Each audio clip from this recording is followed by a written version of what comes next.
You turn toward me and look so weak. I've never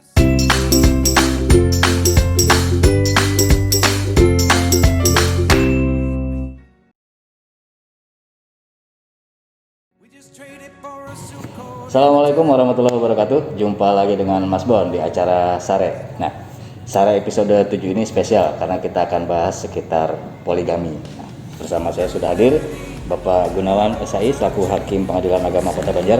Assalamualaikum warahmatullahi wabarakatuh, Pak Gunawan. Sehat, Pak? Alhamdulillah. Gimana persidangan tadi, Pak? Lancar? Alhamdulillah lancar. Oke. Nah ini Sobat Sare ya, terkait dengan poligami pemirsa nih, sudah dituangkan dalam Undang-Undang Nomor 1 Tahun 74 tentang pernikahan ya. Undang-Undang pernikahan itu disebutkan bahwa poligami memang dibolehkan. Itu disebutkan di dalam pasal 3 ayat 2 dan pasal 4. Bahwa pada pasal 3 itu di ayat 2 itu poligami bisa dijalankan selama ada izin dari pengadilan, Pak. Nah, kemudian di pasal 4 juga disebutkan dalam hal seorang suami akan beristri lebih dari seorang sebagaimana tersebut dalam pasal 3 ayat 2, maka ia wajib mengajukan permohonan ke pengadilan agama. Tentunya ada syarat-syarat juga yang harus dipenuhi ya, Pak ya. Nah, mengingat hal itu, Pak,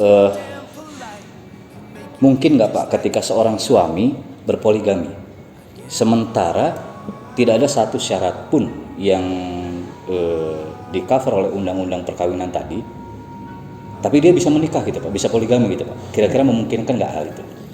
Memang menarik ya ketika bicara poligami khususnya bagi kaum Adam. Nah ini, Tapi tidak berbanding lurus dengan kaum Hawa ketika memperbincangkan masalah poligami. Poligami memang secara detail diatur dalam peraturan perundang-undangan yang ada di Indonesia. Dalam Islam juga surah An-Nisa itu ya pembolehan poligami diatur di situ. Tetapi pembolehan poligami ini tidak secara serampangan. betul. Di peraturan perundang-undangan yang ada di Indonesia, di Undang-Undang Perkawinan Nomor 1 Tahun 74, di kompilasi hukum Islam, itu ada dua ketentuan yang merupakan syarat bisa dilaksanakannya poligami. Kalau saya membaginya, yang pertama adalah alasan. Jadi poligami itu harus beralasan. Ini sebenarnya pintu masuk dibolehkannya poligami. Selama tidak ada alasan, maka poligami tidak bisa dilaksanakan. Oh begitu. Yang pertama alasan itu adalah ya sesuai dengan pasal 4 ya. Pasal 4. Ya, pasal 4 Undang-Undang Perkawinan itu dan pasal 57 kompilasi hukum Islam bahwa istri itu tidak bisa melayani suami. Kedua, istri itu punya sakit yang tidak bisa menjalankan tugasnya karena sakitnya itu. Yang ketiga, istri itu tidak memberikan keturunan. Tidak bisa memberikan keturunan. Ini alasannya alternatif. Jadi salah satu alasan ini bisa dijadikan dasar bagi suami untuk mengajukan Permohonan izin poligami tadi. Ya. Kemudian di samping alasan ini ada syarat. Itu syarat utama dari poligami adalah suami harus siap untuk berlaku adil. Adil ini yang sulit menentukan kadarnya. Abstrak kan? Betul. Berapa besar keadilan itu susah ngukurnya. Nah, betul juga. Betul. Gitu.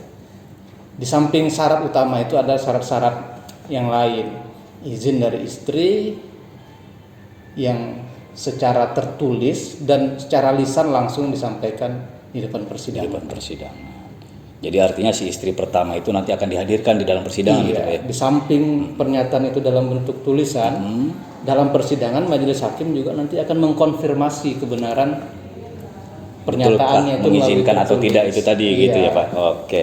Ketika Pak katakan ada seseorang ingin mengajukan permohonan poligami karena faktor-faktor penyebab yang tentunya banyaklah gitu ya. Tetapi istri pertama tidak mengizinkan. Nah, itu gimana kira-kira Pak? Ya.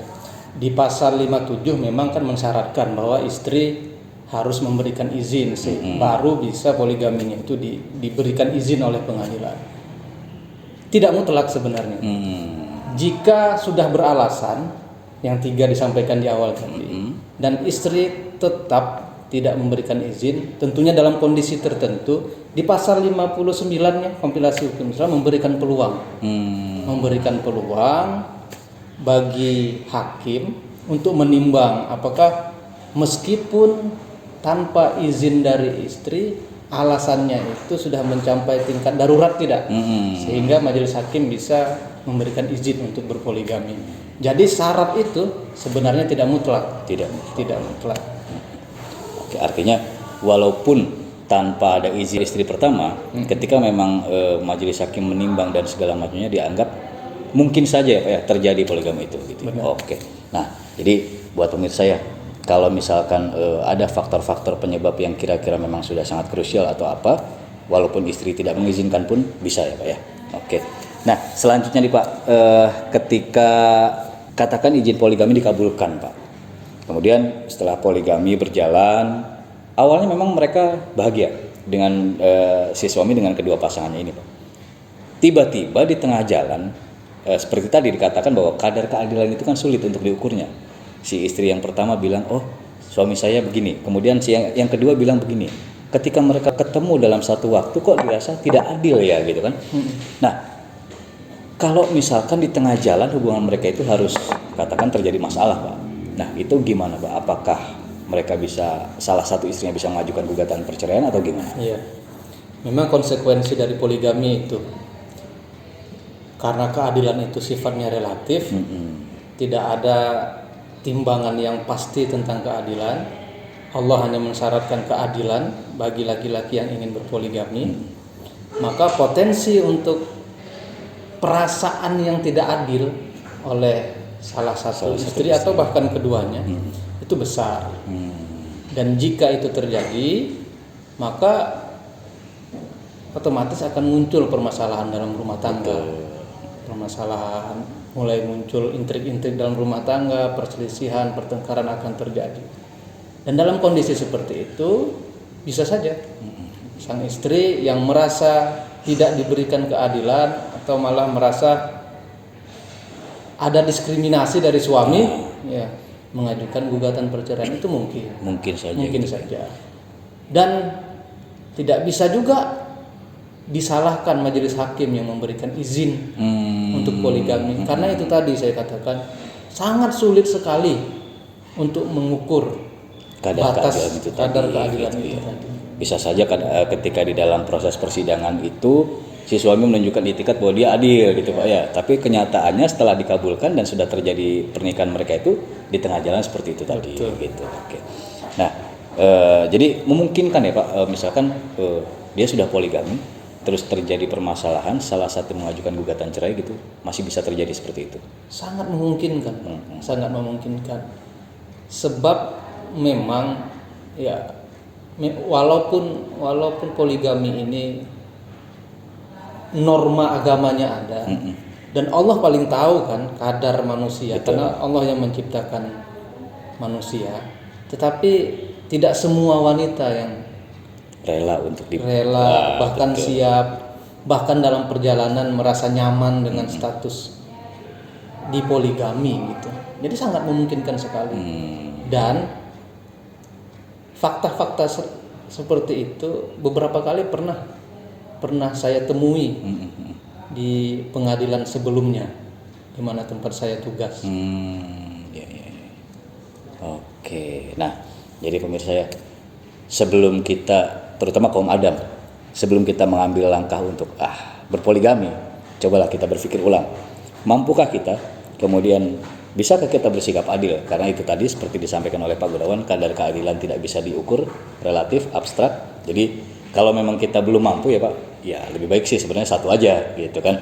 Tapi kalau memang yakin mampu dan bisa menanggung semuanya, ya tidak tertutup kemungkinan kalau memang mau menambah. Tentu harus terpenuhi salah satu dari tiga alasan tadi. Jangan lupa juga itu gitu kan. Kalau tanpa sebab dan tidak ada hal-hal yang harus menyebabkan itu menjadi pertimbangan, ya tentunya ditolak ya Pak. Kemungkinan besar. Oke. Nah, oke Pak Gunawan, closing statement Pak untuk poligami itu. Sebenarnya poligami itu kan boleh ya Pak. Tapi gimana kira-kira Pak? Referensi yang saya temui, Nabi Ibrahim itu poligami, Nabi Muhammad itu poligami, dan kisahnya menarik, asik. Belakangan poligami itu selalu diperspektifkan sebagai sebuah perbuatan yang buruk. Karena memang baik itu kaum Adam dan Hawanya tidak benar-benar untuk menyiapkan mental untuk melaksanakan pernikahan berbilang tadi itu, sehingga konsekuensinya ya begitu. Kalau tidak ada sebab di antara 3 sebab atau sebab yang lain menurut majelis hakim dibenarkan untuk poligami, ya jangan poligami. Atau jangan coba-coba melakukan poligami liar tanpa izin dari pengadilan, kemudian melakukan nikah siri. Jadi kesalahan-kesalahannya itu akumulatif. Betul. Yang disusahkan siapa? Yang pasti wanita. Untuk kaum Hawa, jangan mau dipoligami tanpa izin dan menikahnya dengan cara siri. Karena kalau itu terjadi, hak-hak saudara akan sulit dipertanggungjawabkan. Baik, oke. Cukup gamblang menurut saya. Jadi bukan hanya untuk kaum Adam kali ini. Ternyata Pak Gunawan memberikan saran buat kaum Hawa juga. Hati-hati ketika ada seseorang yang akan menyatakan saya siap untuk menikahi dan ternyata itu tidak melalui prosedur yang benar, hanya sekedar nikah siri, maka siap-siap dengan konsekuensi. Demikian Sare episode 7 kali ini. Kita akan jumpa lagi di episode berikutnya. Jangan lupa saksikan terus Sare Santai Sore. Terima kasih Pak Gunawan atas waktunya. Sama-sama. Assalamualaikum warahmatullahi wabarakatuh. Waalaikumsalam warahmatullahi wabarakatuh.